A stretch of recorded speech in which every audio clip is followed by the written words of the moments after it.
Let's pray. Heavenly Father, thank you. In Jesus' name, amen. Well, the sermon text today is 1 John, the one about love. I was watching the Beatles documentary, and somewhere in the middle of it, John Lennon's voice began singing, "All You Need Is Love." Now, when he and Paul McCartney wrote that song, it was meant to be a protest, an anthem to challenge the world to achieve a utopian ideal. Long before their song hit the charts, there were many in society who were already using those words as their life theme. There were even quite a few within the church using it as well. But is it an accurate, or at least a complete statement? See, one of the reasons people say the Bible is confusing is because it is. We read a single verse, then we skip a few chapters or a few books and read another verse, and they seem to contradict one another. We hear God lay out impossible ideals and expectations and then tell us unless we fulfill them, we're lost. But then we read John 3:16, God so loved the world that he gave his only begotten Son, that whosoever believeth in him shall not perish but have life everlasting. And then when St. John says God is love, we sometimes have trouble accepting that based upon all the bloodshed in the Old Testament. It seems God's definition of love, or at least the Bible's definition of love, isn't the same as our definition. So C.S. Lewis wrote, "Being in love is a good thing, but it is not the best thing. There are many things below it, but there are also things above it. You cannot make it the basis of a whole life. It is a noble feeling, but it is still a feeling." Way back in the 1980s, Gary Smalley and John Trent published a relationship book called Love is a Decision. For them, there is love as a feeling, and then there is love that is a decision. And the two are very, very different. Now we're getting somewhere. In St. John's first letter, he wrote, God's love was revealed among us in this way. God sent his one and only Son into the world so that we might live through him. Love consists in this, not that we loved God, but that he loved us and sent his own Son as a propitiation for our sins. The word propitiation means to appease or satisfy someone. If I step outside all the things that I memorized in Sunday school, church, and seminary, there is a question that pops up that is not very Christmassy, at least in the peace, love, joy, and hot chocolate sense. If God is love, why would he send his Son into our world knowing that we were going to kill him? If God loves his Son, why would he either make him or let him do such a thing as suffer the way that he did, especially getting crucified? Doesn't seem very loving to me. My question is why St. John continues. This is how we have come to know love, that Jesus laid down his life for us. We should also lay down our lives for one another, because if anyone has this world's goods and sees his brother in need, but closes his eyes to his need, how can God's love reside in him? Little children, we must not love with word or speech, but with truth and action. I think John has answered my question. See, in my selfishness, I want to say that St. John and God and the Bible have gone too far. I mean, love as a sacrifice, love as laying down our lives for someone else, love as serving others, perhaps even including those who really don't deserve our love, and loving our enemies. Ouch. There are times when I wish I could be one of those people who never think about God or heaven or church or, love being something I have to do instead of just feel. I mean, imagine sitting at home, opening presents, eating cookies, listening to music, not caring about anything or anyone else, except enjoying the day off, having a full belly, and all the new toys you get to play with. It would seemingly be a very simple life. If Christmas is just cards, presents, music, trees, and lights, it's a sensory overload that leaves us feeling pretty good about ourselves. And maybe, as long as we don't look outside, listen to the news, or have to go back to work, it may also allow us to feel pretty good about the world.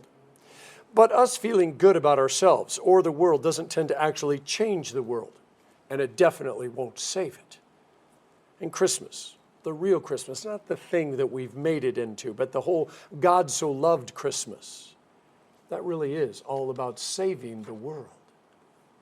So that leaves us to figure out how the birth of a baby, which admittedly is a very odd plan for saving the world by anyone's standards, and God bringing love in spite of all the questions we have, how those things work together to change the world and save it, and save us at the same time.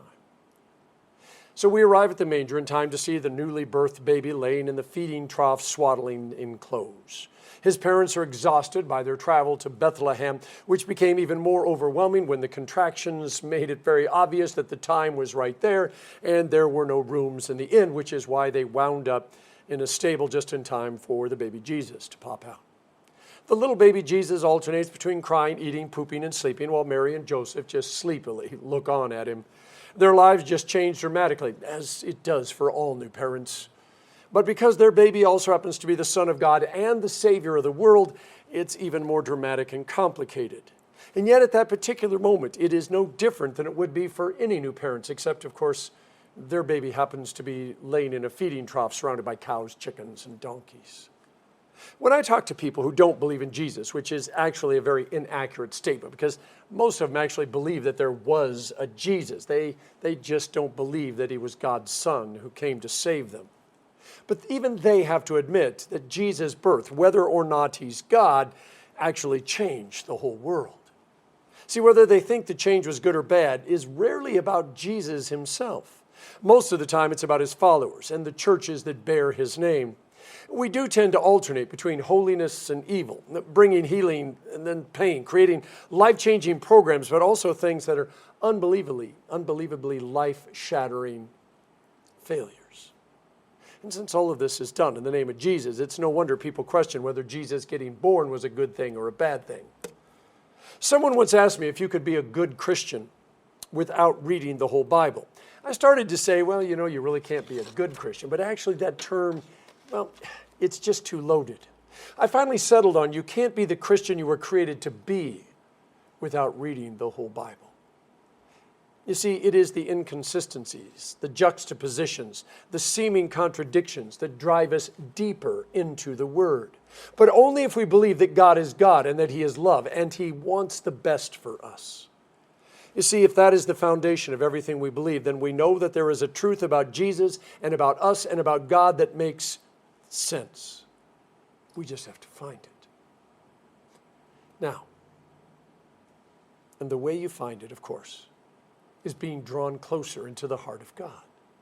And what better way to do that than a little baby? It seems God knows what he's doing after all. Now this little baby, who the Bible calls the Prince of Peace and the Good Shepherd and the Gate and the Rock and the Way, the Truth and the Life, and at least 194 other titles. And by the way, when he calls him the Rock, we're not talking about Dwayne Johnson. This baby grows up and tells us to love our enemies, pray for those who persecute us, give away our extra jackets, care for the poor, make a place at the table for little children, seek out sinners, find the lost sheep, and, well, too many other things to actually mention here. And we are to do all of this out of love. You see, it turns out that love is not all you need. See, love starts the process. It pushes us. It teaches us to see with our heart and soul and mind. But as St. John said, it isn't just enough sitting around thinking lovely thoughts. Love is both a noun and a verb. Love does. And if we need a little more explanation about how all this love works, well, St. James wrote the 201 and perhaps the 301 level in his epistle, and you can look that up. It's hard to see right now because Jesus is just a crying, sleeping, eating, pooping baby. But in a few years, he's going to grow up to live a life of perfect love.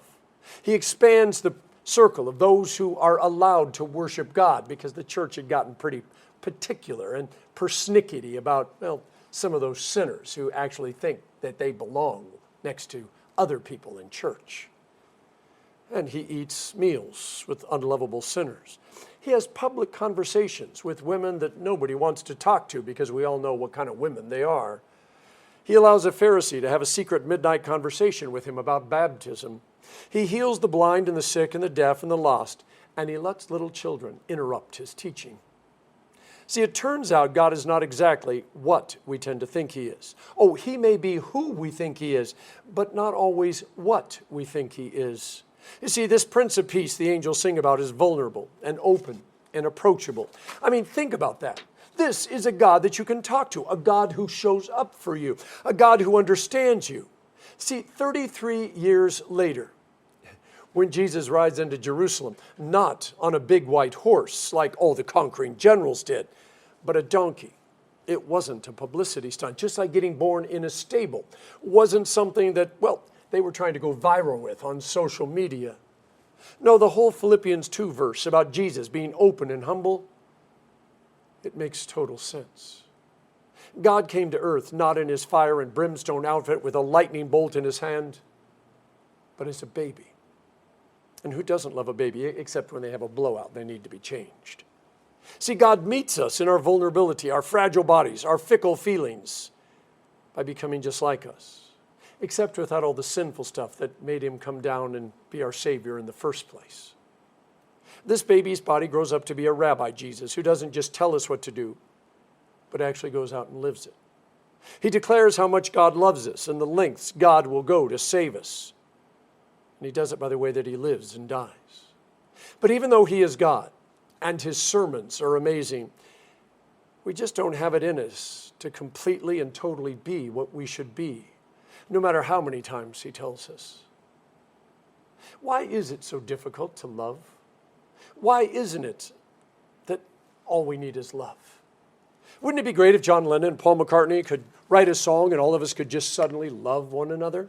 I mean, wouldn't it be great if a baby could get born, and not necessarily in Bethlehem, but maybe across the street at Polymomi, and suddenly everything would be perfect, including us?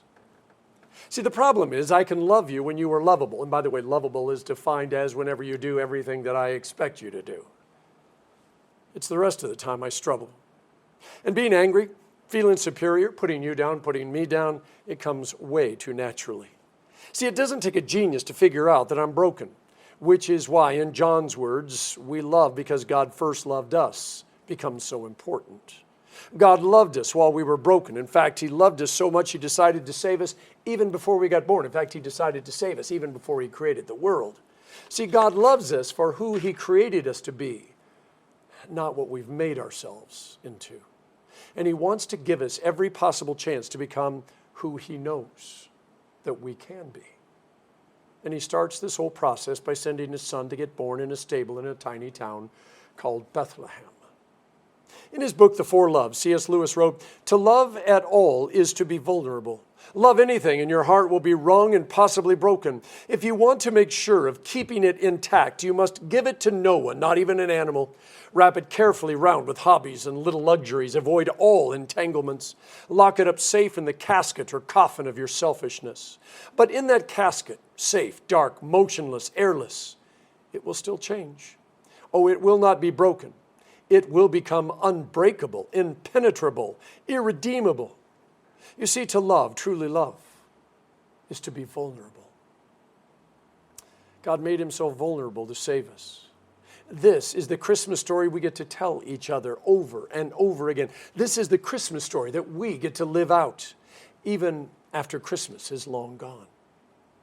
When we leave here today, we have to figure out how to tell this story to others. Now, we're not always going to get it right, and we're certainly not going to do it in such a way that we never make a mistake.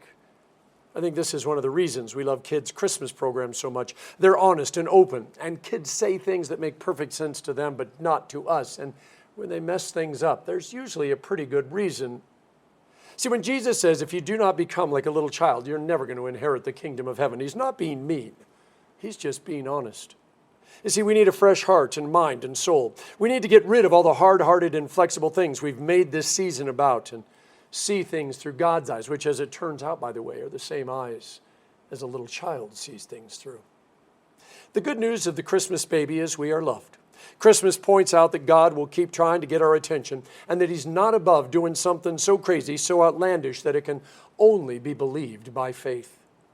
What better way to get our attention than to show up in a baby? I mean, Ezekiel 11 says our pain and our suffering, our anger and resentment, our hopeless acts to get noticed, it all turns our heart to stone. And everyone knows that stone has no feeling, no ability to love. Because it is really all about love, God sends us something, actually someone, who will give us a new heart made of flesh and blood. A new heart that can respond to God's love because he loved us first. And that love frees us to start learning how to love one another. If you need something to make this a little more real, I want you to think about, well, Mary holding the baby Jesus that first night in her hands, cradling him close to her. Now I want you to think about the last time that you took communion, the pastor placing the wafer in your hand. You see, we believe that that wafer was Jesus, in, with, and under the bread. What you were holding in your hand was no different than what Mary was holding on that very first Christmas. This is how real Jesus is to you, to me, and to the world. God is love incarnate. The word incarnate means with meat or with flesh. It's why chili con carne means chili with meat in it. You have a God who is with you no matter where you go, no matter what you're going through. God is always with you. And as far as how God could send his son to die, well, real love allows us to see beyond ourselves, our feelings, our wants, our desires. And when we see what is possible in someone else, even if it's going to cost us more than we want to pay, love leads us to make that sacrifice, because that's what love does. Love can transform and redeem anything, and it won't stop until love is all that is left. This is the message and the promise of Christmas. In the name of the Father, and of the Son, and of the Holy Spirit. Amen.